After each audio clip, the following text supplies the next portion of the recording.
বুধবার রাত থেকে বৃহস্পতিবারের সকাল পর্যন্ত উত্তরবঙ্গের একাধিক জেলায় বজ্রবিদ্যুৎ সহ নামল বৃষ্টি। একদিকে জোরালো বৃষ্টি আর অন্যদিকে দমকা ঝোড়ো হাওয়ার গরম থেকে মুক্তি মিলল মানুষের। সেই সঙ্গে মিলে গেল আবহাওয়া দপ্তরের পূর্বাভাস। তবে দক্ষিণবঙ্গের কিছু জেলাতেও বৃষ্টি হয়েছে, কেননা দিন কয়েক আগে আবহাওয়া দপ্তর থেকে জানানো হয়েছিল বঙ্গোপসাগর থেকে রাজ্যের ভেতর প্রচুর জলীয় বাষ্পের প্রবেশ ঘটেছে। হয়তো তারই এমন প্রতিফলন স্পষ্ট হলো উত্তর দিনাজপুর, জলপাইগুড়ি, কালিম্পং, দার্জিলিং, আলিপুরদুয়ার ও কোচবিহার জেলায়। এর মধ্যে জলপাইগুড়ি জেলাতে বজ্রপাতের তীব্রতা ছিল তুলনামূলকভাবে বেশি।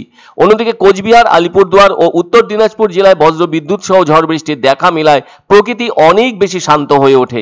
গরমের যে তীব্রতা অনুভব হচ্ছিল সেটা অনেকটা কেটে যাওয়ায় তাপমাত্রা নিচে নেমেছে।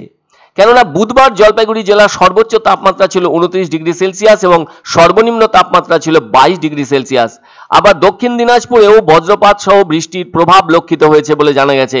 তবে অন্যদিকে রাজ্যের পশ্চিমের কিছু জেলায় বিক্ষিপ্তভাবে শিলাবৃষ্টি ও বজ্রপাতের আশঙ্কার কথা শুনিয়েছিল আবহাওয়া দপ্তর। জানা গেছে আরও বজ্রবিদ্যুৎ সহ ঝড় বৃষ্টির সম্ভাবনা রয়েছে কোচবিহার, আলিপুরদুয়ার ও দক্ষিণ দিনাজপুর জেলায়। সেই সাথে মালদা জেলাতেও বিক্ষিপ্তভাবে ঝড় বৃষ্টি হতে পারে।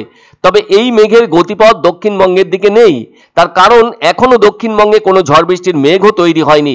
তবুও আবহাওয়া দপ্তর জানিয়েছে বঙ্গোপসাগরের ওপর তৈরি হওয়া নিম্নচাপের জেরেই কিছুটা হলেও স্বস্তি পেতে পারে বাংলা। সেদিক থেকে হিসেব কষলে রাজ্যের 9টি জেলায় বৃহস্পতিবার ঝড় বৃষ্টির সতর্কতার কথা শুনিয়েছে আলিপুর আবহাওয়া দপ্তর। আর তাই বজ্রবিদ্যুৎ সহ বৃষ্টি হতে পারে দক্ষিণবঙ্গের কিছু জেলায়। আর ওই বৃষ্টির সাথে প্রতি ঘন্টায় 40 থেকে 50 কিলোমিটার গতিবেগে দমকা ঝোড়ো বাতাস বয়ে যাওয়ার সম্ভাবনা রয়েছে বেশ কয়েকটি জেলায়, যার মধ্যে রয়েছে উত্তর ও দক্ষিণ 24 পরগনা, পশ্চিম বর্ধমান, বীরভূম, মুর্শিদাবাদ, পূর্ব ও পশ্চিম মেদিনীপুর, ঝাড়গ্রাম ও পুরুলিয়া। আর শুক্রবার ঝড় বৃষ্টির সতর্কতা বেশ কয়েকটি জেলায় রয়েছে বলে জানানো হয়েছে। ওই 6টি জেলা হলো পশ্চিম মেদিনীপুর, ঝাড়গ্রাম, পুরুলিয়া, বাঁকুড়া, পশ্চিম বর্ধমান ও বীরভূম। এই জেলাগুলিতে ঝড় বৃষ্টির সঙ্গে প্রতি ঘন্টায় 40 থেকে 50 কিলোমিটার বেগে দমকা ঝোড়ো বাতাস বইবে।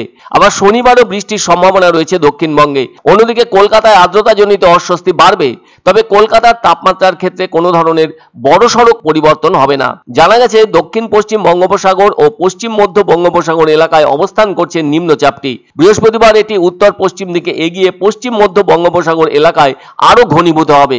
শুক্রবার এর অভিমুখ হবে উত্তর ও উত্তর পূর্ব দিক। মধ্য বঙ্গোপসাগর এলাকায় এটি শক্তি বাড়াবে। নিশ্চয়ই মনে আছে অনেকের, দিন কয়েক আগে আলিপুর আবহাওয়া দপ্তর থেকে পূর্বাভাস দেওয়া হয়েছিল চলতি সপ্তাহে বৃষ্টির বিষয়, যা সত্যি মিলেও গেল।